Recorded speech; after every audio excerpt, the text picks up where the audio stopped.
बच्चों, मैंने आपको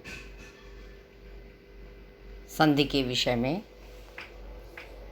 जानकारी दी, पढ़ाया, बताया और समझाया। और संधि किसे कहते हैं, संधि के प्रकार 3 प्रकार मैंने बताए: स्वर संधि, व्यंजन संधि, विसर्ग संधि। अब ये जानना है कि स्वर संधि के अंतर्गत जो संधियां हैं वो कौन कौन सी हैं। तो मैंने आपको दीर्घ संधि का सूत्र, परिभाषा, उदाहरण सहित बताया। फिर गुण संधि, सूत्र, परिभाषा, उदाहरण सहित इसे भी बताया। और उसके साथ में ही मैंने यण संधि का सूत्र, इको यड़च्ची, परिभाषा, उदाहरण सहित मैंने आपको पढ़ाया, समझाया। ठीक है। अब आगे आपका अगली संधि आती है अयादि संधि। कौन सी संधि आती है? अयादि संधि। इसका सूत्र आपका है एचो आय वा या वाह। क्या है? बोलने में थोड़ा सा मतलब दिक्कत होगी, लेकिन बोलने का प्रयास करिए कि एचो आय वा या वाह। ठीक। अब इसकी परिभाषा बताते हैं कि जब एच यानी कि ए ओ आय आओ, यानी कि ह्रस्व ए ओ और दीर्घ ऐ आओ के आगे कोई स्वर आए तो इन ए ओ ए आओ के स्थान पर क्रमशः आय आय आओ आओ हो जाता है। क्या बताया मैंने? एच यानी कि ए ओ, या ऐसे कह लीजिए सीधे ए ऐ ओ आओ। ए ऐ ओ आओ के आगे कोई भी स्वर आए तो उस ए ऐ ओ आओ के स्थान पर क्रमशः आय आय आओ आओ हो जाता है। जैसे, अब उदाहरण, हरे धन ए। अब यहाँ पर ए जो है आप एड़ी वाला ए लिखेंगी, हरे धन ए। ठीक है। तो अब इसको आपको संधि करना है तो ये क्या बनेगा? हर ये। क्या बना? हर ये। और ठीक उसी प्रकार से नय धन अकह। क्या है? नय धन अकह। तो अब ये आपका मिल करके जब हम संधि करेंगे तो क्या बनेगा? नायकः। क्या बना? नायकः। ना धन आय धन अकः। ना धन आय धन अकः। तो ये आपका संधि हो करके मिल करके पूरा शब्द नायकः बना। ठीक इसी प्रकार से एक दो उदाहरण और देखिए। पोधन अनम। पोधन अनम यानी कि जब मैंने इसको मिलाया तो पवनम। क्या बना? पाधन अवधन अनम बराबर पवनम। और जैसे पो अनम है तो पा धन इसमें ओ लगा हुआ है, ओ धन अनम। फिर पा धन औ धन अनम बराबर पावनम। क्या बना? पावनम। ठीक उसी प्रकार से ने धन अनम, ने धन अनम। तो इसमें आप जब अलग करेंगी तो ना धन ए धन अनम। अब ए के स्थान पर यहाँ पर क्या बताया है? आय बताया है। ठीक है, तो आगे आपका बन जाएगा ना धन आय धन अनम बराबर नय नम। अब मैंने ये चारों उदाहरण जो बताए हैं ठीक इसी प्रकार से होंगे। जैसे हरे धन ए मैंने बताया था, तो पहले हर धन ए की मात्रा है, ए धन ए। तो ए के स्थान पर मैंने क्या बताया? आय। क्या हो जाएगा? आय। तो हर धन ऐ धन ए बराबर हर ये। न धन अकह, ना धन ऐ धन अकह। तो ना धन आय, ऐ के स्थान पे क्या हो जाएगा? आय। आय धन अकह बराबर नायकः।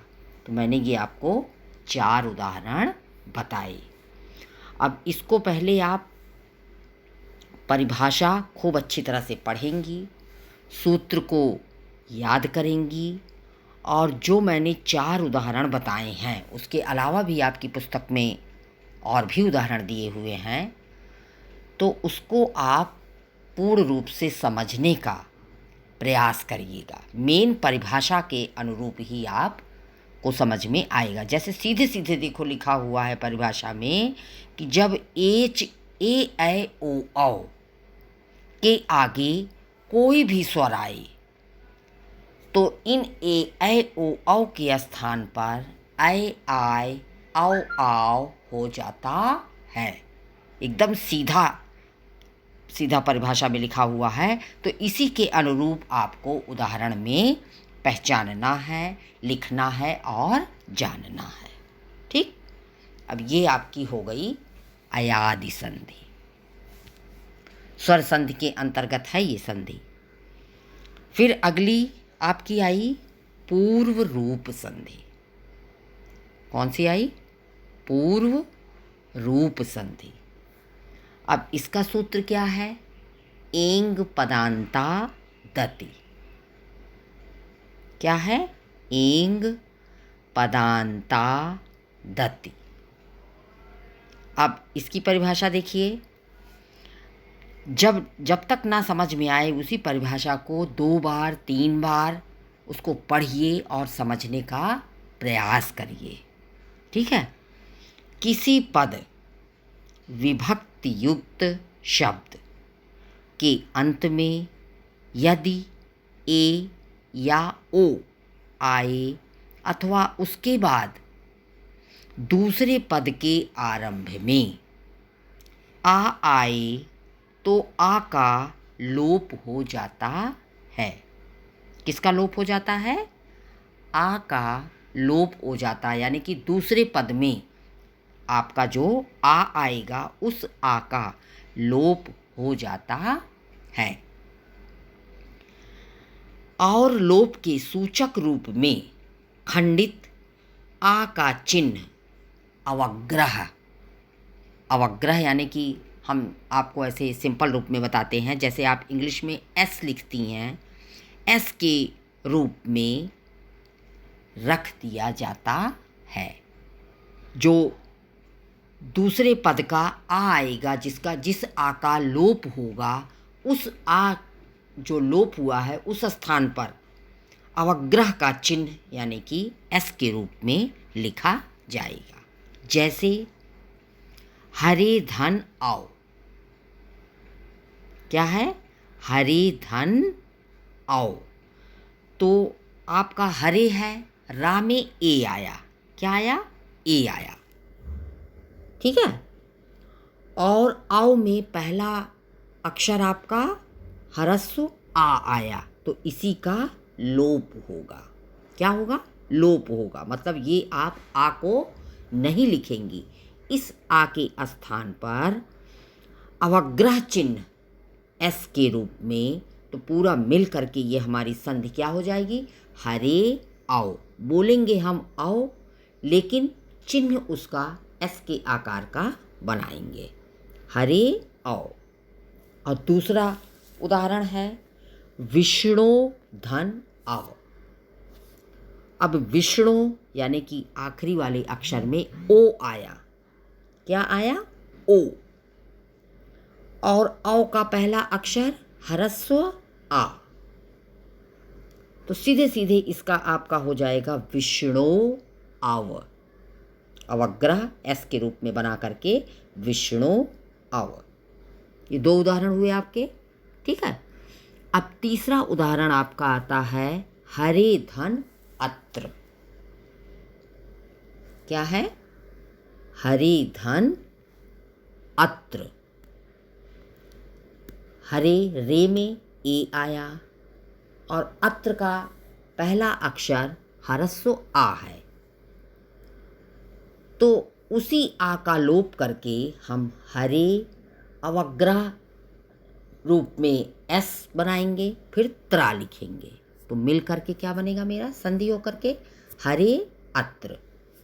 बोलेंगे हम आ, लेकिन उसका चिन्ह जो बनाएंगे हम अवग्रह के रूप में एस के रूप में लिखेंगे।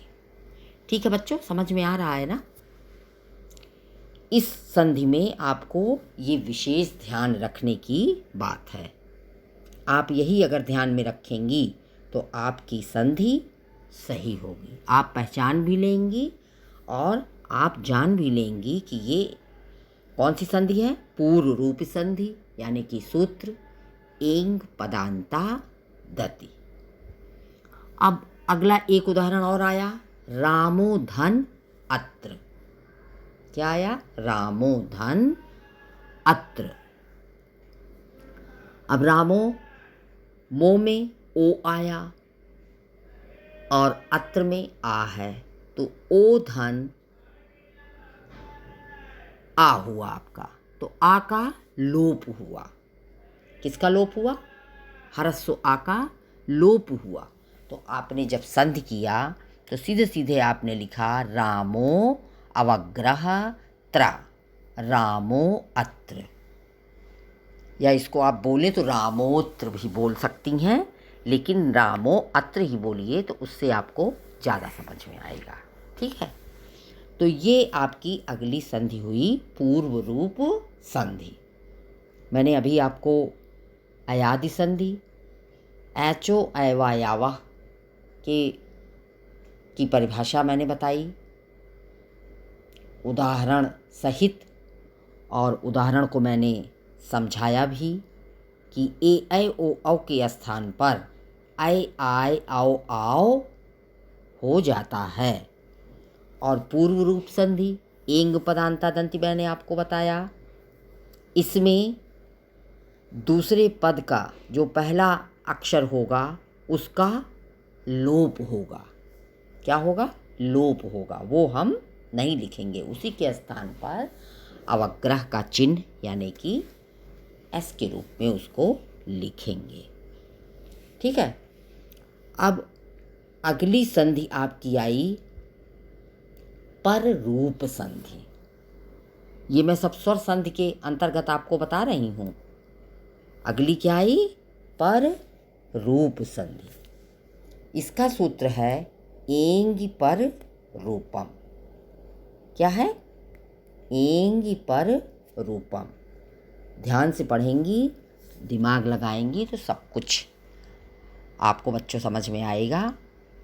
और ध्यान से यदि नहीं पढ़ोगे तो समझना थोड़ा सा कठिन होगा। ठीक है, तो इसका सूत्र है एंगी पर रूपम। ये मैंने जो इसके पहले आपको पूर्व रूप संधि बताई, अब ये आपका पर रूप संधि है। ठीक है, तो इसका सूत्र है एंग पर रूपम, और पूर्व रूप संधि का सूत्र है एंग पदांता दति। अब इसकी परिभाषा, यदि अकारांत उपसर्ग के बाद एकारादि या ओकारादि धातु आए तो दोनों के स्थान में ए या ओ हो जाता है। क्या हो जाता है? ए या ओ हो जाता है। जैसे, अब देखिए उदाहरण देखिए तब ज़्यादा समझ में आएगा। ठीक है, जैसे प्राधन एजते, प्रा आपका उपसर्ग हो गया और एकारादि ओकारादि यानी कि ए और ओ, एजते में पहला अक्षर आपका ए आया। ठीक है, तो ये दोनों मिल कर के प्राधन एजते बराबर प्रेजते। जो ए है वो प्रा के ऊपर मात्रा के रूप में लग जाएगा और क्या बन जाएगा? प्रेजते, ए हट जाएगा। ठीक, अब ठीक उसी प्रकार से आपका दूसरा उदाहरण आता है उपधन ओषति। क्या आया? उपधन ओषति। तो आपका ये उपसर्ग है। इसमें उपसर्ग के बाद देखो पहला तुम्हारा उपसर्ग ही रहेगा। ठीक है, तो ये उपसर्ग है धन ओषति। तो ये ओ जो है पा के ऊपर चला जाएगा। किस पर जाएगा? तो जब हम संधि करेंगे तो ये हमारा पूरा शब्द बनेगा उपोषति। क्या बना? उपोषति। पेट फाड़ने वाला शा है और ओ की मात्रा पा पर चली गई, उपोषति। जैसे प्राधन एजते तो प्रेजते हुआ, ठीक उसी प्रकार से उपधन ओषति बराबर उपोषति। ठीक है, अब ये आपकी स्वर संधियाँ हुई। मैंने सभी स्वर संधि के विषय में बताया जो आपके कोर्स में है, सिलेबस में है। दीर्घ संधि, गुण संधि, यण संधि, अयादि संधि, पूर्व रूप संधि और पर रूप संधि। सबसे पहले बच्चों इनके सभी के सूत्र याद करिएगा। दीर्घ संधि का अकः सवर्णे दीर्घः, गुण संधि का आद गुणः, यण संधि का इको यणच्चि, अयादि संधि का ऐचो अयवायावः, पूर्व रूप संधि का एंग पदांतादति और पर रूप संधि का एंग पर रूपम। ये सारे सूत्र हैं। आपको सभी संधियों के सूत्र, परिभाषा और उदाहरण को ध्यान से पढ़ना है और इस प्रकार से पढ़ना है कि आपको समझ में आ जाए।